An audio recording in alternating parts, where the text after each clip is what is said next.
волнах национального можно услышать все, что интересно сегодня. Политика, социалка, культура, религия и самые свежие новости. Национальное радио вещает в прямом эфире более 10 часов ежедневно. Каждый день эта команда встречает своих слушателей бодрым настроением. Если вы хотите кого-то поздравить, передать привет или просто послушать любимую композицию, то смело звоните во время интерактива. Беседуют с гостями эфира и его слушателями ведущая Милана Манкиева. Именно ее голос теперь чаще всего можно услышать на волне 88,8 FM. Спортивные новости, веду интерактивы, прямые эфиры.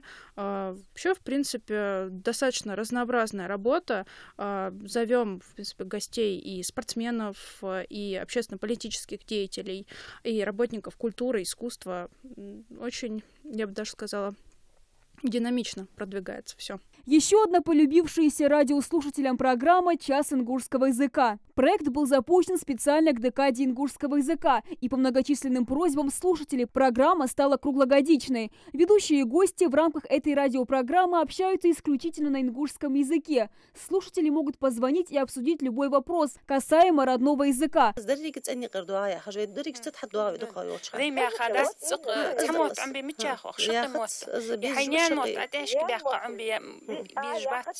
Радиопрограмма длится всего час, но за это время ведущие успевают принять более 10 звонков от радиослушателей. Кстати, дозвониться к ним можно по номеру телефона 55 40 55.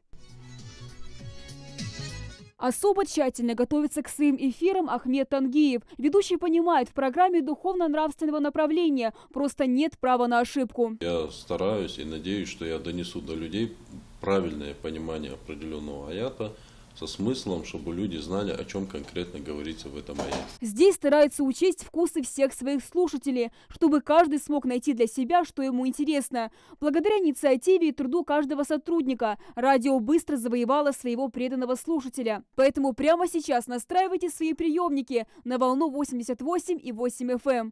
Амина Бокова, Новости 24.